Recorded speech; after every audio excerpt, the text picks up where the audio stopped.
Basically, the more network stressors women reported, the higher their blood pressures. Both during the day and at night, the more likely they were to have sustained hypertension, which is being above the clinical cut point as they're kind of in the clinic sitting down and in daily life. And we found that there were stronger associations between reports of network stressors and ambulatory blood pressure than between the reports of personal stressors and ambulatory blood pressure. So basically, the idea is that it wasn't so much the things that were happening to the women themselves, but it was the things that were happening to people in their network. It's not necessarily the neighbor across the street. These are people that you're close to. So your partner, your children, your other relatives, your close friends. So those are the things that seem to be having the biggest impact on women's blood pressure in our cohort.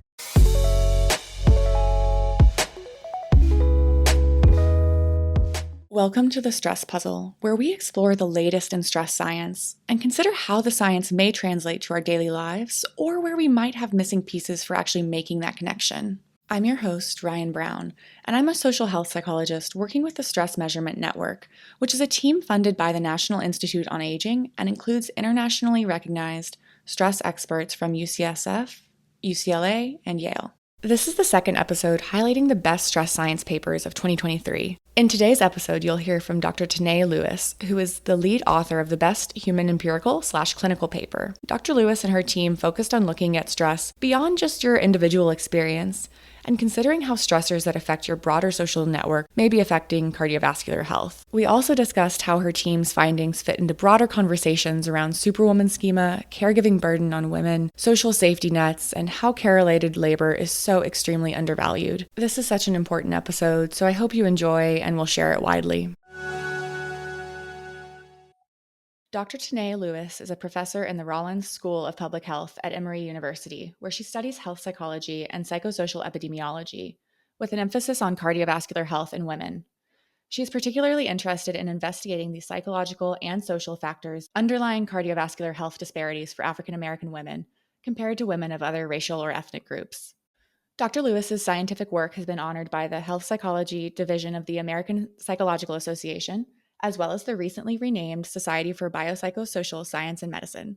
Her work has been featured by NPR, Essence Magazine, and The Washington Post. Welcome to the Stress Puzzle, Dr. Lewis. I'm so happy you could join us, and congratulations on leading the paper that we'll discuss today, titled Network Stressors, Personal Stressors, and Ambulatory Blood Pressure in African American Women.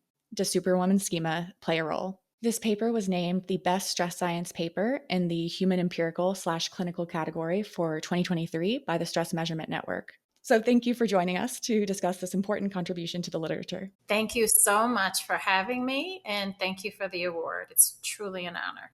I'm looking forward to digging into the specifics of these findings, and especially as it relates to the cost of caring and implications for stress science. First, I was hoping you could describe the research question, how you arrived at this question, and I'm also curious how this study builds on prior theories or empirical work, your own or others, that you were considering while preparing this project. Absolutely. So I think, honestly, I arrived at the question, as I arrive at many questions, through observation and a combination of observation and literature. So just to back up a little bit, I'm actually trained as a clinical health psychologist, but I have always been interested in context and understanding how lived experiences contribute to adverse outcomes in African American women. And so from that perspective, my work uses psychological theories, but also brings in a lot of sociology, because I have found that sociologists tend to, at least historically, have often thought more broadly about social context and historical factors and how those shape people's experiences and exposures to stress. So, given that, there were two, I would say, converging sort of phenomena. The first, honestly, is I am from a large family. I have 3 sisters and 3 brothers. And there was a period of time when one of the women in my family said to me, I'm fine, but I am always being pulled in 3 different directions because of this person's problems over here and that person's problems over there, Mhm. and that person's problems over there. And I was already doing work on stress, a range of different types of stressors. And I had a cohort, and I had brought this negative life event scale into that cohort. And I was aware of work that Cheryl Giscombe had been doing, looking at, I think the paper was entitled, "Whose Stress is Making Me Sick?" Mhm. And that quote from my sister lined up perfectly with this idea around the cost of caring. So Cheryl Giscombe had, this really catchy title, but it built on this sociological work that I was also aware of because, again, I study stress and I study how these lived experiences contribute to a cardiovascular risk. So there had been a body of research, mostly theoretical, or the empirical work was really dealing with mental health outcomes, that made this argument that for women, it was not only the things that impacted them, but also the things that impacted the people that they were close to. So it sort of built on this idea that a lot of, almost from early on, girls and people socialized as girls and women in this society are socialized to be very communal and to take care of other people, and if someone's hurt, go over and make sure they're okay, and all of these different things. And so the thought, from the mental health literature was that, and there had been some data showing this, that if they looked at both men and women and asked about the kinds of stressors that they were experiencing, the women, both groups reported, things that happened to them, but the women also reported all of these things that were happening to other people that they were close to. So their family members, their friends, their children, their spouses, their siblings, et cetera, et cetera, et cetera. And those same associations or reports weren't necessarily seen in the men. And when they weren't as associated with depressive symptoms as they were in the women. So I think initially was established, this cost of caring idea, as a theory to understand why there might be gender differences in depressive symptoms. And there were other studies that looked at this, including Cheryl Giscombe's work, but again, really focused on the mental health domain. And so my question was really around, okay, we know this matters. We know this matters in sort of women's lives on a day-to-day basis. Is it associated with some of the physiological outcomes that we care about? And because I study cardiovascular disease, and we know that for African Americans, African American women in particular, elevated blood pressure is pretty much the road to later life heart disease, later life stroke, later life kidney disease. Even, there's emerging literature suggesting that Alzheimer's disease has a strong vascular component in African American women. So that was the outcome that I thought would really sort of was worth investigating in relation to this sort of very real stressor, this very real phenomena of being more impacted by the things that happen to others than the things that happen to you. Man, thank you for emphasizing the importance of distinguishing between these personal and network stressors in this context, and especially for the population that you're focused on among African American women and for cardiovascular health. As you're saying that, it really is striking how little we've considered the broader social network with respect to these kinds of questions. So it's such an addition to our understanding. Thank you. I appreciate that. And then I'm wondering if you could describe a little bit about the methodology that you use to go about answering this question, and also why you focused on ambulatory blood pressure specifically. Mhm, mhm. So, just to start, we took this scale that had been previously established. It's been widely used in a cohort, the study of women's health across the nation. And it really sort of included things that that could happen to a person themselves. So that would be being fired or laid off from a job, or quitting a job, having major money problems, having an unwanted pregnancy, a stillbirth, miscarriage, being separated, divorced, or having a long-term relationship ended. So those would be the kinds of things that we labeled personal stressors. There were other things on the scale that were clearly about another person. And so, for example, if we had a personal stressor, well, we did have a personal stressor that asked whether the person had a major accident, assault, disaster, robbery, or some other violent thing happen to them. Then we asked that exact same question about a major accident, assault, disaster, robbery, or other violent event happening to a family member. And so we didn't necessarily have a one-to-one where every question was like that, but we had a series of questions that asked about things that happened to you and a series of questions that asked about things that happened to another person. So for example, a family member having a serious physical illness, a serious injury, a drug alcohol problem, a family member becoming unemployed. And so we have those things. And then we had a few things that really involved women's relationships with their close others. And these were specifically things about their children and friends. So for example, having a child move out of the house or leaving the area, having a serious problem with a child or family member, taking on responsibility for the care of another child, grandchild, parent, other family member or friend. So those are the kinds of things that we were asking about and making those distinctions between the things that would happen to you versus the things that would happen to other people. And we separated them, pretty neatly. And then we ran a series of sensitivity analyses where we made the argument, well, for example, if you're caring for another child, that's also about you. So what happens if we take that out and just focus on things that are assault happening to another person or legal problems happening to another person? No matter how we divided the items, the things that happen to other people seem to be the most powerful. And so now I'm moving into the findings, but that's essentially what we found. And to answer your question about ambulatory blood pressure, one of the things we know about blood pressure is that over the course of a day, there's a lot of variability. And so when you're in a doctor's office, you get a clinical blood pressure. And there are some people who, for whatever reason, they are a little bit higher in the office than they would be in daily life. So it's not really a true read for them. Other people are a bit lower in the office than they are in daily life. And so again, it's not a true read for them. And then you have people who are high in both places. So those are the people that we know we call that sustained hypertension. So if they're above a certain threshold, both, when they're just sitting and resting and in everyday life, we're pretty certain those people have hypertension. So the thought is that ambulatory blood pressure really gets at kind of the true blood pressure throughout the day. And then also ambulatory blood pressure allows us to assess blood pressure at night. And so blood pressure is supposed to go down at night. It has a circadian rhythm.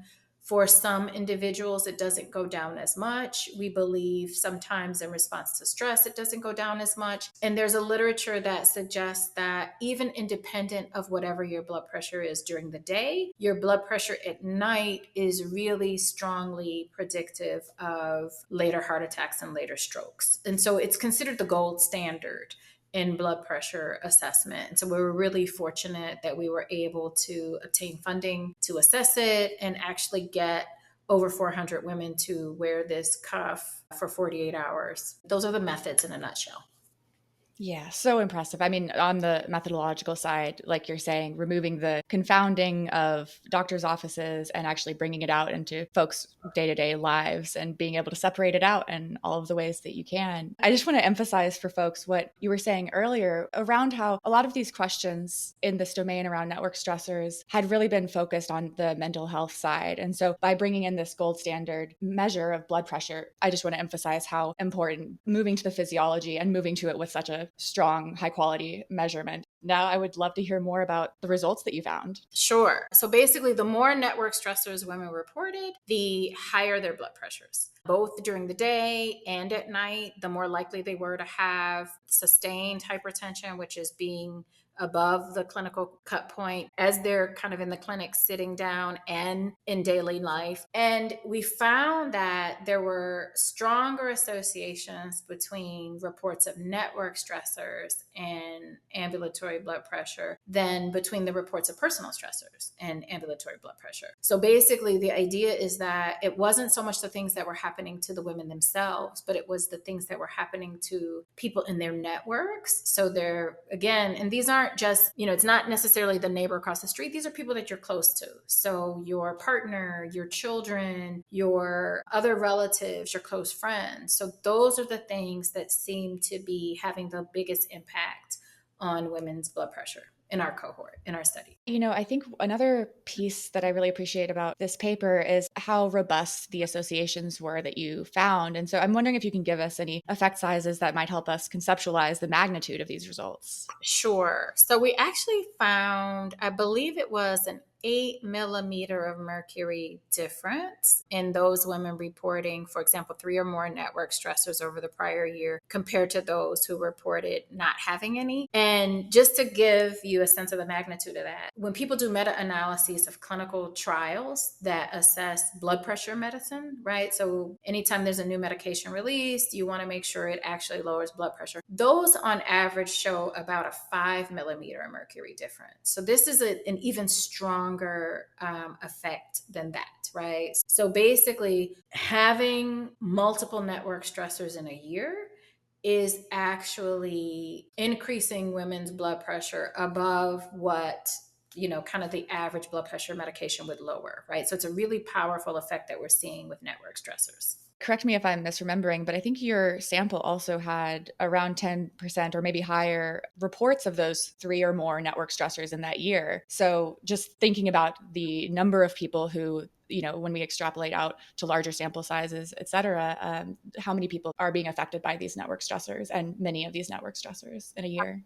Absolutely, absolutely. And, one of the things that we were intentional about doing in our cohort is recruiting across the range of educational and income levels. So half of our cohort is above and half of our cohort is below the median income in Georgia at the time of recruitment. And so we have a range of socioeconomic, these aren't women who, I say that to say, like, these are women who are living in urban environments, but they're not women who are necessarily living in high poverty environments or environments Mm-hmm. where there's a lot of economic distress. But this is just this idea that, from all walks of life, women are embedded in networks where there are lots of stressors and there's a cost to that for their health.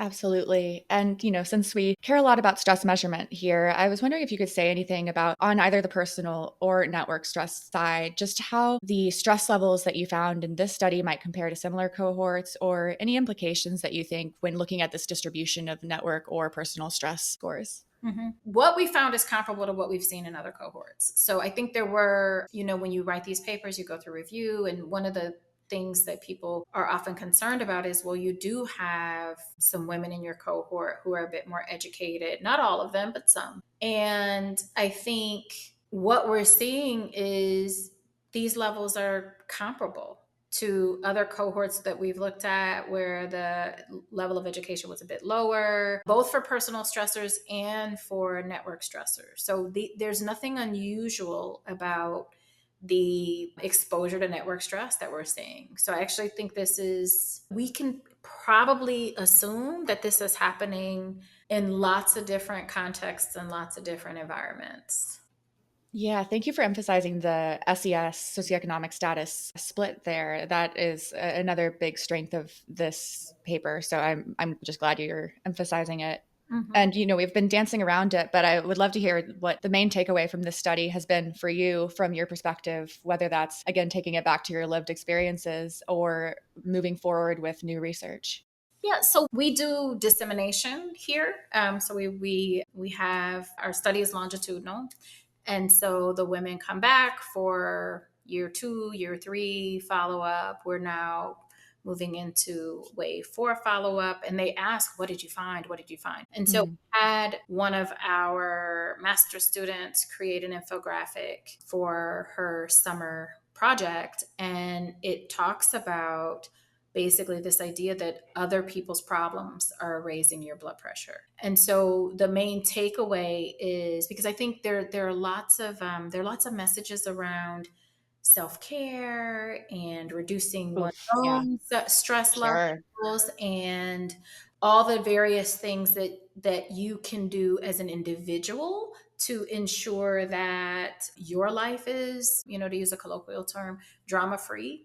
But that doesn't necessarily mean that you won't be exposed to stress, because if you care for the people around you, which we're socialized to believe that we should, and I actually do believe that we should, right? So the other thing that's interesting, from a psychological literature perspective, is we're always taught social support being embedded in a social network is a great thing, it's a good thing. But Mm-hmm. not Yeah. what isn't often examined is the extent to which if these people themselves are going through stressors, what does that do to the individual? So for me, that's the takeaway, right? That perhaps when we think about, the impact of stress and how we measure stress and how we talk about stress, when we are focused on groups that have a more collectivist orientation, one of the things we may need to also think about is what are the stress levels of the individuals in their network and how do those stress levels impact them? So I think that's for me the takeaway, right? That it's not even so much about the individual, but about the context, and that's critically important. And we need to think more about that. 100%. I mean, I appreciate everything you said, but just when you brought up the self care side of it, I think that's a place where it feels like we are just being preyed upon by companies or influencers trying to sell us things to address our individual stress. And that's just something that tends to irk me a lot. So I appreciate that you brought it up, and especially in the context of you're not just one individual, right? Like you're saying, you're embedded in a network of individuals who also have their own stressors. And if you're a person who cares deeply and has responsibility for those humans. Anyway, I just keep coming back to how ineffective so many stress solutions are for like the real world. Mm-hmm, mm-hmm, mm-hmm. Yeah. So next, I'm wondering if there's anything that surprised you in doing this study. Yes. I think it surprised to me that the personal stressors were not more impactful. Sure. So I hypothesized, right, that network stressors would have a bigger impact. I didn't realize that that would be the sole impact. And so that surprised me. The other thing that surprised me is we looked at the role of superwoman schema, and that actually comes out of, so Cheryl Giscombe sort of coined that term, but there are other really brilliant scholars working on comparable constructs, thinking of Jasmine Abrams, and there's Melissa Harris Perry, and Shaniqua Walker Barnes from different literatures. So Melissa Harris Perry is from the political science literature, and Shaniqua Walker Barnes, I believe, is out of religious studies. But I thought that this would all be around about superwoman schema and this obligation to take care of others. And what we found was that didn't play as much of a role as we thought it would. And I think part of that is because, if you have three network stress events a year, you have three network stress events a year. And that's a powerful force in an individual's life that impacts their blood pressure. And it may, whether you feel like you're obligated to help or not, if this is someone close to you, I think what we're finding is it has an impact. And so that I think was surprising for me. And I'm curious how you see these findings pushing the field forward as well. Yeah. So I would love to really think through what the mechanisms might be, right? So part of this was something that, as I mentioned earlier, I was seeing both in the literature and in conversations in my, with family members and other women that I'm close to. And what I would love to see is more work, right? Like this wasn't a scale that was necessarily designed to capture network stressors, but it captured network stressors. We've been able to look at this. When you think about, we started data collection in 2016. Since then, there's been a global pandemic, and network stressors abounded throughout that pandemic, right? And so thinking through, what does it mean to live through that? What does it mean? Right now, we're in a time of, political change and upheaval. What do network stressors look like in this context? So I think for me, it really is, my goal always as this, as an interdisciplinary scientist is to really bring a lot of different disciplines to bear and think about stress in context. Right. So when we talk about stress in the body, I think so many of us in health psychology / behavioral medicine, there are even people in public health to a certain extent who are really focused on being very narrow and focusing on, can we see it in a laboratory? And I think Mhm. that's great, right? And that gives us a lot of internal validity. But when you think about the way that people really live, That for me is what I'd love to see more of, right? Like more of lives in context and stress in context, and really thinking about the fact that none of us exist in a vacuum. And I think we saw that with the global pandemic. I think we're seeing that now as we go through a range of societal changes. But what then does that mean? Not just for network stressors, but all the various types of stressors that we study. Really sort of thinking about the ecological context and the ecological, I don't necessarily want to use the word validity, but that's the closest thing that's coming to what I'm thinking about at this time. So that's what I would like to see. And then also, again, mechanisms. And when I say mechanisms, of course, things like, inflammatory mechanisms and the biological mechanisms, but also to what extent do you ruminate more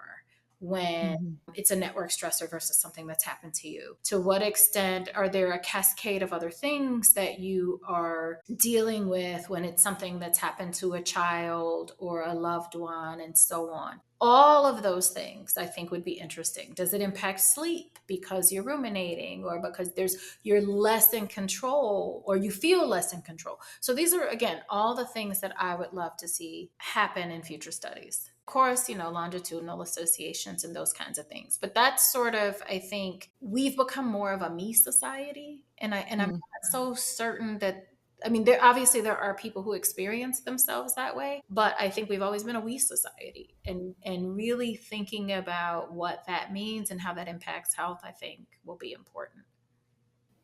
Yeah, the what you just said about stress and context in particular, I'm 100% with you. That's the direction that we need. That's the missing piece for translation in a lot of cases. I know this is cross-sectional and earlier days of this line of research for you probably, but I'm curious, you're already doing the dissemination within the cohort of folks who contributed to this research. So I'm wondering if you're thinking about how these findings might inform translation to policies that would support cardiovascular health for African American women. Sure. And I cannot, I didn't come up with this. This is someone else's quote. But the quote is basically that in this country, we don't have a social safety net, we have women. And Snaps. Yes, my favorite line of the last couple of months. I'm right there with you. yes, and so I actually think, and my work is on African American women, but I don't know that I think that this doesn't apply to any group of women who are under resourced, or who are a part of a community that's under resourced. And I think that we need policies that support care for other people. We don't have great elder care support in this country. We don't have great child care support in this country. And this isn't about necessarily child care or elder care. It is about, I would argue, this cost of caring. And the cost of caring shouldn't be borne by women in this society. So, I mean, I think if we're thinking about policies, one easy thing would, or not easy thing, but one, if we're going to go the policy route, I think to strengthen the social safety net, particularly for overstressed communities, I think we would need that. And my guess is we would see a lot more support. I mean, the question was, would support cardiovascular health? We would see better cardiovascular outcomes and less cardiovascular risk if we had that in place, if we had those things in place. Yeah, again, I come back to that framing of the cost of caring, and I'm glad that you kind of brought it out to all of the other contexts. I think about it in the context of spousal caregiving or family caregiving for folks with Alzheimer's and dementia or generally difficult chronic diseases in older adulthood. And I'm in a new environment now where there's a lot more rural caregiving to be thinking about Mhm. and thinking about how little support folks have for caregiving generally, right? And I guess it comes down to me to how much not invisible, but unpaid labor there is in care work, right? And that just infuriates me, like you're saying, where women are the backbone, the safety net, because we do not have these structures in place, exactly like you're saying. Exactly. Exactly. And yeah, it's remarkable now seeing this in a more rural context as well, where you might be hours right from any kind of long-term care facility, and the impact that that has on a family system in thinking about network stressors especially. Yeah, so I'm right there with you. The general care agenda is a top priority in my mind as well. And also these positions are underpaid, right? 100%. So, Yeah. so they're gendered, they're highly gendered. So caregiving is very much something that women are doing for the most part, disproportionately borne by women. Caregiving jobs, jobs that provide care, all of those things are disproportionately borne by women and underpaid in the society. So if I were to make some policy recommendations, it would be around not having women be the social safety net for their communities. Absolutely. I have thought so much in the last couple of months, especially about just what it would look like if our society actually valued the labor that is care work, that is the most essential Mhm. labor of our society. I don't know what else to say there besides how incredible it would be to actually see all of these women, all of these folks who are really holding our society together actually be compensated for that labor and recognized for it. Absolutely. I 1000% agree. And I'm curious what motivates you or keeps you curious when it comes to this line of research and, thinking about stress. Wow, that's a good question. I guess I am a full professor now. I'm past mid career. I guess I thought I would be bored by now. I don't know. I think part of what motivates me, and I have a great team. I really do.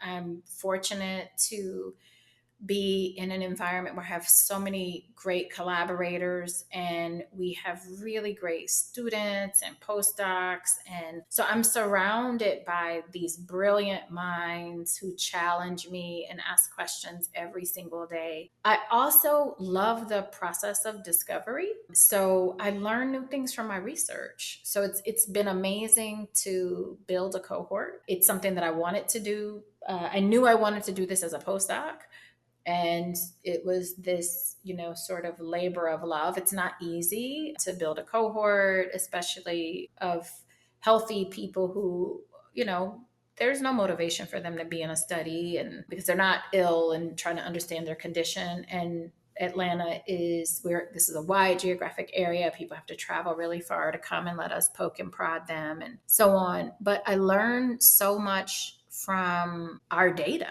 essentially, right? Like this, what we found in this paper, when you were asking what surprised me, I had hypotheses, and the network stressor hypothesis was borne out, but some of the others were not. And I was surprised, and I'm constantly surprised. So I think for me, I'm motivated by the population, my team. And when I say the population, I study African American women. When I entered the field, there wasn't very much research on African American women. There's more now, but there aren't as many perspectives from the social sciences, from health psychology, thinking about things from a mind body perspective. So I'm motivated by wanting to ask and answer these questions that I think matter for groups that are understudied. I am motivated by working with really smart early career people and really smart collaborators from cardiology and epidemiology and psychology and sociology. And so that's also a gift, having all of these different disciplinary perspectives. So I think that motivates me. All of these things keep me curious. And, there are new things that happen on a daily basis that keep me curious, right? Because this is about life. And there's always something happening that stresses people out, unfortunately, right? So a few years ago, it was the pandemic. There are other things today. There will be other things tomorrow. So for me, that's what motivates me and keeps me curious. Beautiful. And thank you for reflecting on that. It's wonderful to hear also how motivating your team is. And I was going to say the exact same thing you said of just what a gift to be able to be in a position to do such impactful, important science. But I'm curious if there are any questions that stand out to you really remaining after this study, or how you feel about where we go from here as a field. The questions that remain for me, some I mentioned earlier, which are the ways that we can sort of move this work forward and understand longitudinal associations and think through important mechanisms that might help us understand what is driving this association between network stressors and elevated blood pressure in our cohort. The other thing I'm thinking about, and again, this is because I was trained as a clinical health psychologist, I'm always thinking about interventions. Even though I myself am not doing intervention research, I'm always thinking about what are the interventions, both at the policy level, as we talked about previously, but because we know policy moves slowly, those changes don't happen overnight. What are some things that people can do now, today, tomorrow? If you are that woman who is somewhere overwhelmed with other people's problems, what are some things that you can do? And so for me, it's understanding my, kind of not just what we were able to demonstrate or document in the paper was this main effect, and looking at Superwoman schema as a potential moderator. But I'd love to go forward and look at some other factors that might buffer this association. So either at the individual level or at the community level, but really thinking about, are there things that women are naturally doing that we can capitalize on and design interventions around? So that's, for me, the question, right? Like, we know there are lots of people in this position. And as society changes, and if we lose, we don't have much of a social safety net to begin with. If we lose more of that, we will begin to see more and more network stressors. So the thought is, for me, the questions that remain are, how do we help people who are in this situation manage network stressors? And I don't have the answers, honestly, but those are the next questions for me. Well, I can't wait to follow this line of work, and especially thinking about the positive factors, like you're saying, that so many folks are already going through these experiences. We know there are adaptive things that folks are doing to manage these network stressors. So I look forward to seeing all the work that I know you'll continue to do beautifully in this direction. And thank you so much for joining us for this episode of The Stress Puzzle, Dr. Lewis. Thank you. Thank you. Thank you for having me. It's been wonderful. Thanks for tuning in to this episode of The Stress Puzzle. We'd love to hear your thoughts and feedback on any issues we've covered today. You can email us at stresspuzzlepod@gmail.com, and you can also send requests for topics or guests for future episodes. The best way you can support the show is by leaving 5-star reviews wherever you listen to our podcast and sharing with your friends or your collaborators.